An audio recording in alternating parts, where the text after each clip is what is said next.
예,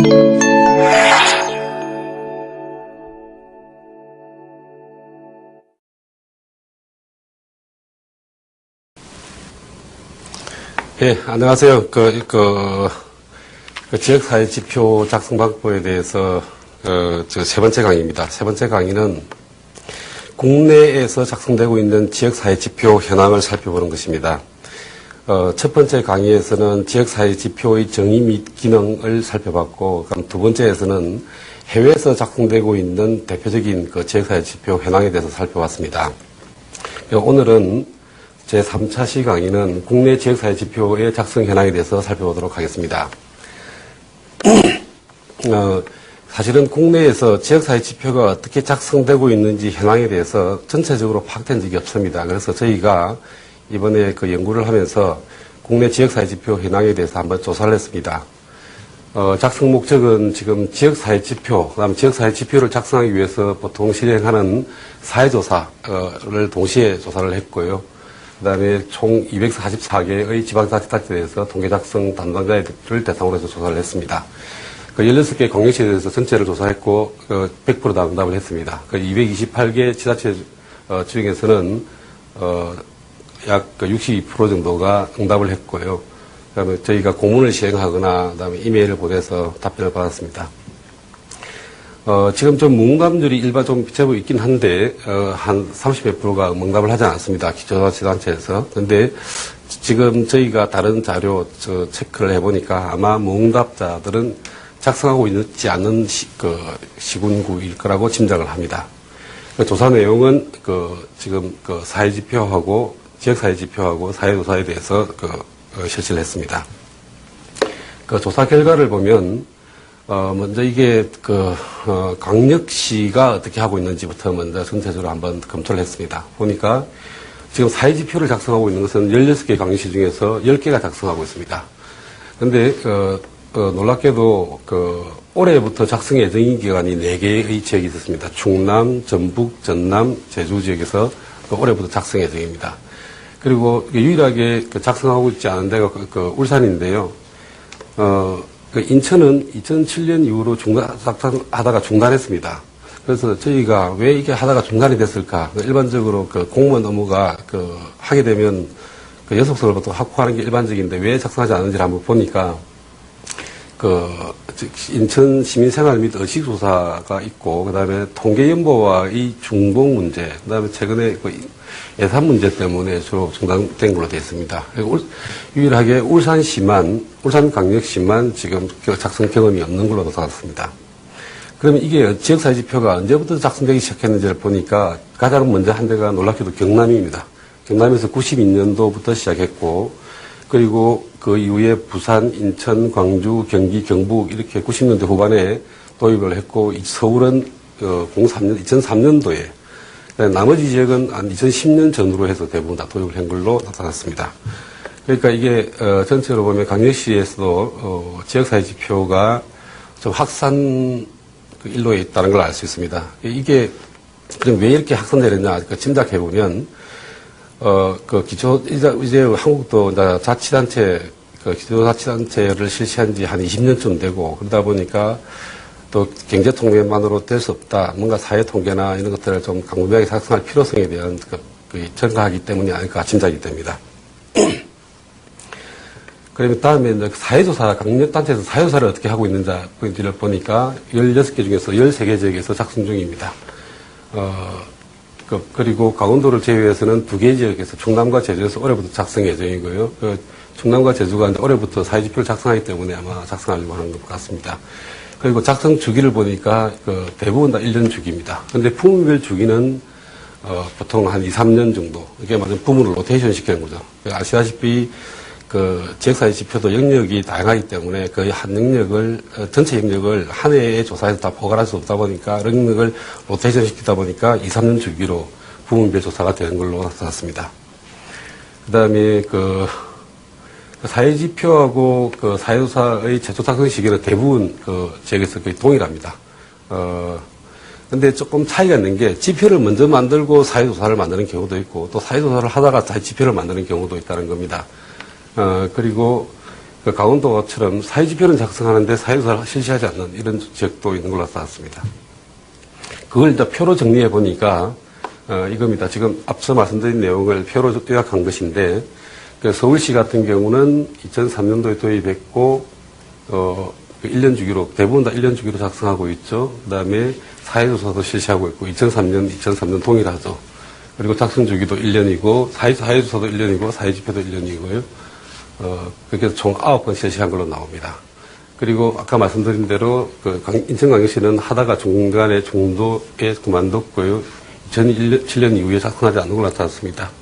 근데 사회조사는 실시하는 걸로 나타나고요. 울산은 사회조사는 실시하는데 사회지표는 작성하지 않는 걸로 나타났고요. 그 다음에 이게 올해부터 작성해진 기간이 이 4개 기간이 있습니다.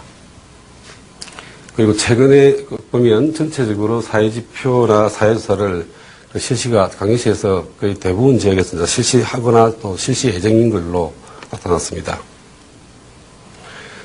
그러면 이제 이어서 기초자치단체에서 우리나라에서 그러면 그 사회조사나 사회지표를 어떻게 작성하고 있는지, 지역사회지표를 어떻게 작성하고 있는지를 보시면 그 지역사회지표의 같은 경우는 4개 지역에서 작성 중입니다. 그러니까 서울의 성북구, 강남구, 그다음 경기 부천시, 경기 여주구에서 작성하고 있고, 올해 작성인 예정인 그 지역이 종로구와 도봉구, 경북 군위군에서 작성할 예정인 걸로 나타났습니다. 그 다음에 또 하나가 작성하다가 작성 후에 중단한 경우를 저희가 찾아보니까 경기도 성남시, 여수시에서 그 작성 후에, 1회 작성 후에 중단했습니다. 그 이유가 뭐냐면 활용도가 미흡하더라. 성남시 같은 경우는. 그러니까 여수시 같은 경우도 필요성을 못 느낀다. 근데 이게 그러면 그 자체로서의 뭔가 제대로 적극적으로 활용되고 있지 않다는 걸 우리가 느낄 수도 있습니다. 그리고 작성 주기는 1년, 성북구만 1년이고 나머지 지역은 한 2, 3년 주기로 작성하는 걸로 나타났습니다. 사회조사의 경우를 보면 사회조사는 32개 지역에서 훨씬 사회지표보다는 광범위하게 작성 중인 걸로 나타났습니다. 그러면 전체에서 228개 기초단위사 중에서 14% 정도가 작성하고 있고요. 또 9개 지역에서 올해 작성 예정인 걸로 나타났습니다. 그 다음에 또 작성 후 중단 기간이 중단한 적이 있는데 그게 서울의 중구, 성동구, 광진구, 그럼 대전, 대덕구, 충남, 아산시, 전남, 광양시. 그러면 왜 하다가 중단했느냐? 예산 자체가 확보되지 않는 경우, 그 다음에 시도와의 조사 항목 중복. 그게 말하면 시에서 하는, 광역시에서 하다 보니까 그 자체가 기초단체하고 중복이 되다 보니까 굳이 이걸 중복해서 실시할 필요가 있느냐 이런 측면에서 중단된 걸로 나타났습니다. 그리고 인력 부족도 하나의 그거였고요. 그다음에 작성 주기는 1, 3년 주기나 대부분 한 2년 주기로 그러니까 2년에 한 번씩 사회조사를 실시하는 걸로 그렇게 나타나고 있습니다. 이게 작성 현황을 다시 한번 표로 정리한 겁니다. 보시면 서울과 경기 지역이 좀 많이 작성하고 있고요. 그 다음에 기초자치단체에서는 강원도가 좀 많이 하고, 지방에서는 강원도와 그 다음에 전북, 전남 이런 데서 많이 작성하는 걸로, 경북 이런 데서 많이 작성하는 걸로 나타났습니다.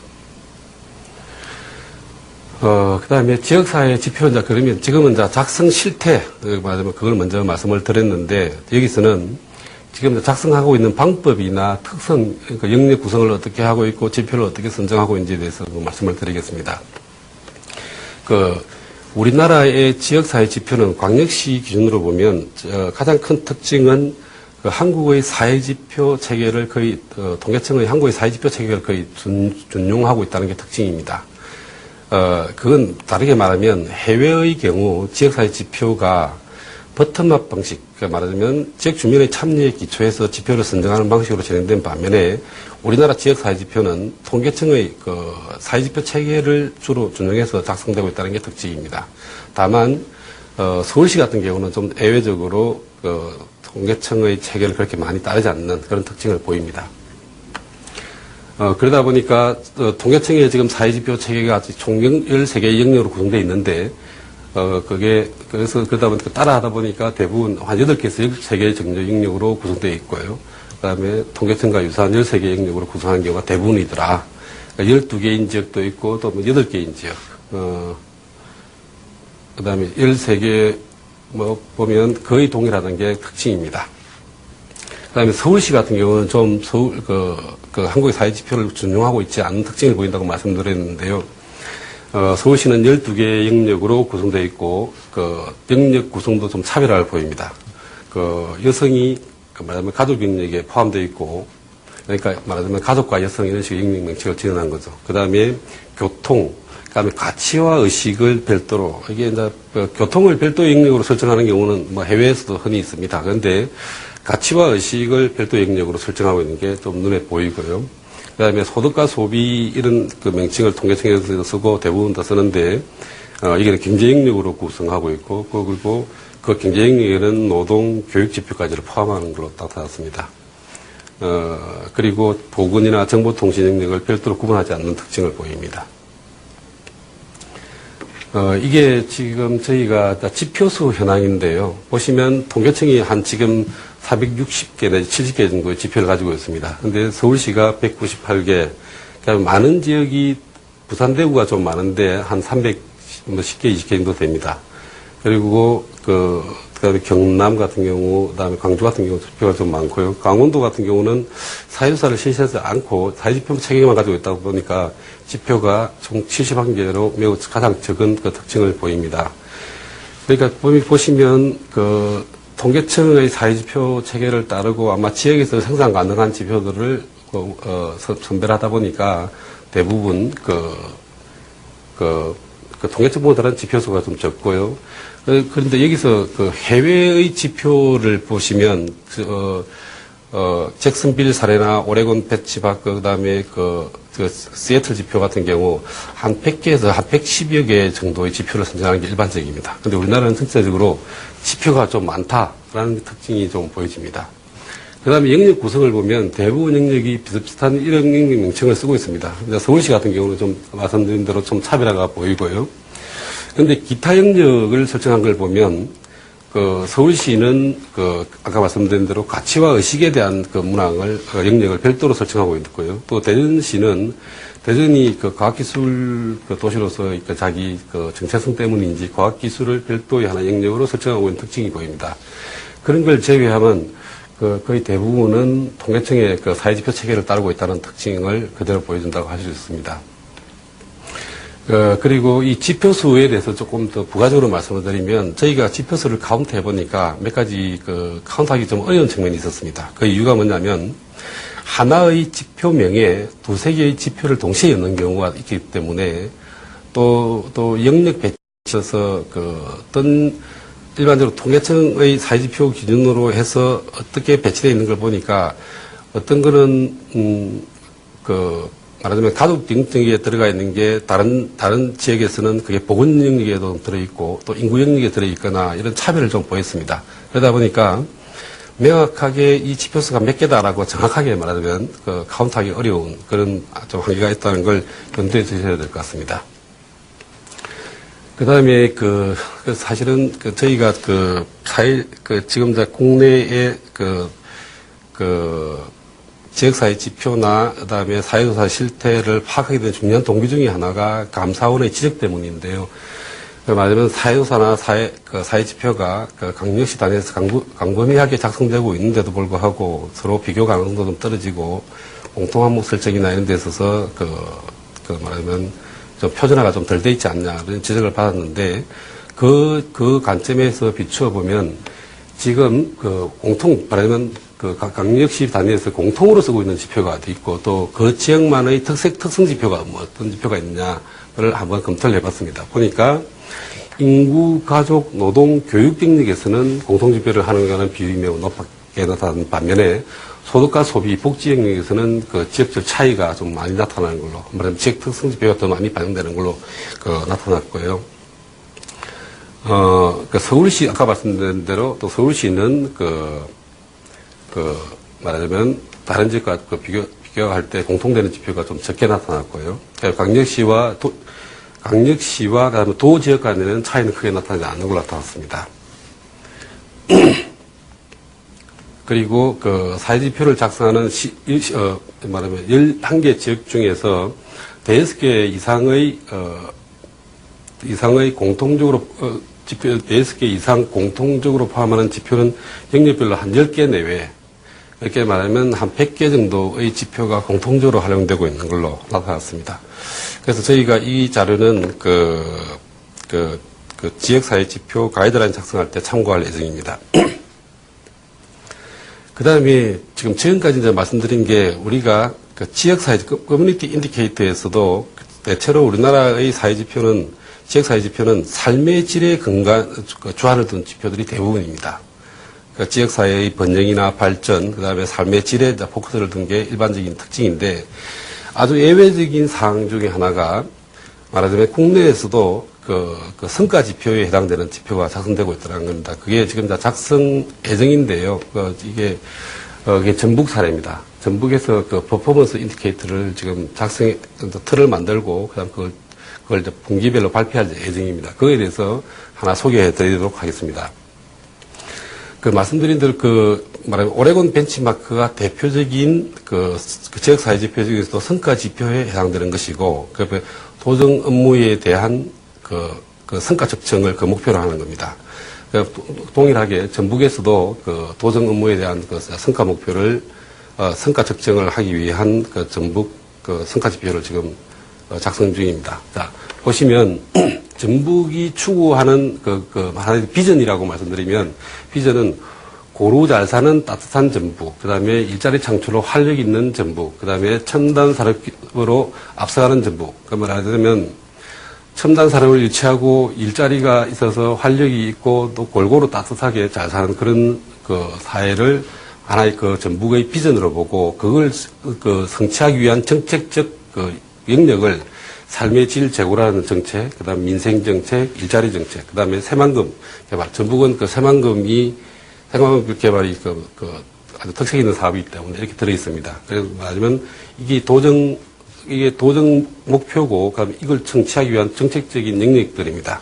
그 영역에서 하위의 삶의 영역들을 도출하고요. 삶의 질 제고에서는 삶의 질, 복지, 안전, 그다음에 주거, 경제, 복지, 그다음에 일자리에서는 노동, 산업, 그다음 새만금은 좀 이상하긴 하지만 환경영역으로 분리되어 있습니다. 이런 아까 말씀드린 지표 체계의 기초에서 각 영역별로 지표를 선정했습니다. 여기 보시면 이 기반 지표가 있고 그 다음에 이 성과 지표, 이게 성과 지표 영역입니다. 성과 지표 영역이고 그 다음에 이게 완전히 성과 지표만으로 이루어지지 않는 또 지역 사회 지표, 말하자면 사회 지표 성격의 지표가 또 들어와 있습니다. 그러니까 보시면 농가 소득이나 이런 건 지역 사회 지표의 성격을 가지고 있는 것이고요. 그런데 말하자면 도정의 업무 성과 측정을 위해서는 성과 지표, 그래서 관광지 방문객 수나 슬로시티 활성화 정도 이런 것을 말하자면 구체적인 도정의 업무 성과 평가를 위한 지표로 나열하고 있습니다. 이 지표가 국내에서 이제 유일하게 발견되는 성과 지표적 성격의 지역사회 지표입니다. 그래서 이런 게 진행되고 있고, 이런 식으로도 지표를 작성하는구나, 라는 걸 한번 소개하고자 제가 보여드리고 있는 것입니다.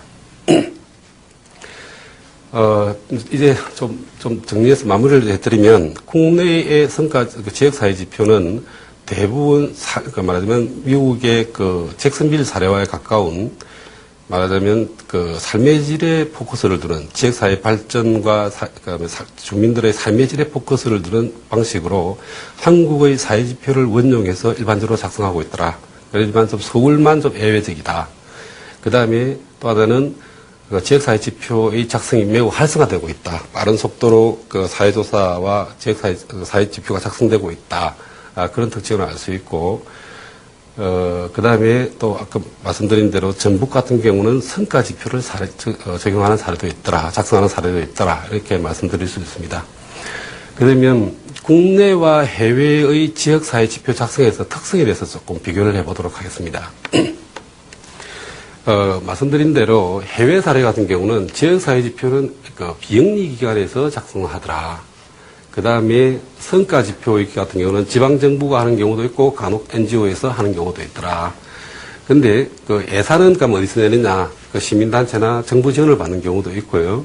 그 다음에 말하자면 펀딩을 받아서 이렇게 진행하는 경우가 많이 있습니다. 그다음에 그 개념적인 틀은 지역사회 지표, 삶의 질, 지속 가능성, 그다음에 헬스 커뮤니티, 건강한 공동체, 보건 쪽에 초점을 두는 지표들입니다. 그다음에 성과 지표는 그다음에 지역의 바람, 지역의 지향과 가치의 관점에서 도출하는 그런 게 있더라. 지역사회 지표와 성과 지표가 있더라. 근데 그게 좀 더 직접민주주의 주민 참여가 매우 적극적으로 일어나더라. 그리고 정책적 활용에 있어서 지역사회 지표는 이론 행사를 통해서 간접적으로 NGO의 활동에 의해서 간접적으로 영향을 미치는 반면에 성과 지표는 직접적으로 연결되어 있더라. 그래서 그리고 또 그뿐만 아니라 지역사회 지표와 성과 지표를 연계하는 노력들도 다양하게 진행되더라. 그런 특징을 알 수 있습니다. 그런데 반면에 앞서 살펴봤듯이 국내는 지역사회 지표든 성과 지표든 거의 대부분 지방정부가 합니다. 말하자면 광역시에서 하거나 지자체단체에서 진행을 합니다. 그러다 보니까 굉장히 공무원이 지표 작성에서 중심적 위치를 점하고 있습니다. 그리고 예산도 대부분 펀딩을 정부 예산에서 일반 예산으로 투입해서 작성을 합니다. 그러니까 말하자면 시민들의 기금이나 그다음에 지역 비영리 단체에서의 펀딩 이런 것에 기초하기보다는 정부 예산에서 대부분 작성되고 있는 게 특징입니다. 그리고 지역사회 지표가 한국의 사회지표가 핵심 키워드로는 삶의 질을 측정하는 겁니다. 물론 사회발전이나 삶의 질을 측정해서 조화를 두고 있는 건데, 그러다 보니까 이 한국의 사회지표를 원용해서 벤치마크 하다 보니까 대부분의 지역사회지표가 삶의 질을 측정하는 통계청의 방식을 취하고 있더라. 그런 걸 알 수 있습니다. 그리고 아주 예외적으로 전북의 도정지표 같은 경우는 도정 업무를 평가하는, 그래서 그런 특징들이 있더라. 그 다음에 가장 큰 특징은 우리나라는 주민 참여가 거의 이루어지지 않다는 겁니다. 사실은 말하자면 1980년대 중반에 사회지표 운동이 약화된 중요한 이유가 이게 이론적이고 정책보다는 현실 진단 이런 데 좀 더 특징을 주는 아주 하이 레벨의 지표를 선정하다 보니까 이게 정책적인 활용성이 좀 떨어지는 문제 때문에 좀 약화됐습니다. 근데 원래 지역사회 지표는 버텀업 방식의 방식을 지역 현안에 대해서 이렇게 다루면서 하나의 활로를 개척하려고 했던 건데요. 그런데 놀랍게도 우리나라는 지금 지역사회 지표에서는 주민 참여가 거의 일어나지 않다는 게 이게 제가 보기에는 큰 문제점으로 지적될 수 있다고 생각합니다. 그래서 앞으로 좀 지역사회 지표를 작성할 때는 다양한 방식의 주민 참여를 유도하는 것에 대해서 좀 더 심도 있게 강구할 필요가 있다고 생각이 듭니다. 그리고 앞서 봤듯이 강력이나 기초자치단체에서 물론 인천 같은 경우는 좀 예외적이지만 사회지표를 작성하다가 중단에 그만두는 경우가 생깁니다. 그러면 그게 왜 그러냐? 실질적으로 정책적으로 잘 활용되지 않기 때문입니다. 그래서 이게 제가 보기에는 정책적인 활용이 미국에서도 마찬가지입니다. 미국뿐만 아니라 해외 사례에서도 정책적으로 활용되지 않는 지표는 대체로 지표 자체의 지속 가능성을 담보하기 어렵다. 그게 명확하기 때문에 어떤 식으로, 그런데 우리나라는 제가 보니까 그렇게 정책적인 활용이 그렇게 활성화되어 있는 것 같지는 않습니다. 그래서 좀 더 앞으로 지역사회 지표를 만들 때는 정책 활용, 정책적 실용성을 좀 더 염두에 두고 만들 필요가 있다고 판단이 됩니다. 그 다음에 성과 지표를 이제 작성한, 제가 보기에는 전북이 거의 유일한 사례인데요. 그 다음에 서울이나 충남 같은 경우는, 실제로 말하자면 가시적으로 명문화 해놓기로는 성과 지표를 염두에 두고 있는 것처럼 명문화되어 있지만 실제로 지표 성격을 보면 좀 더 지역사회 지표, 그러니까 하이 레벨의 지표인 경우가 대부분입니다. 그래서 지금까지 이제 국내외 사례에 대해서 이제 소개를 해드렸는데요. 그래서 우리나라 지역사회 지표는 아직까지 그렇게 주민 참여가 이루어지지 않는다는 측면에 대해서, 그 다음에 좀 더 정책적인 활용에 대해서 우리가 이제 다양한 지역에서 지역사회 지표가 작성되고 있는데 그것이 실제로 정책적으로 어떻게 활용돼서 현실에서 하나의 사회 변화의 중요한 매개체로서 기능할 것이냐, 이런 문제가 우리인데 지금 당면하고 직면하고 있는 문제고 앞으로 해결해야 될 과제일 거라고 판단이 듭니다.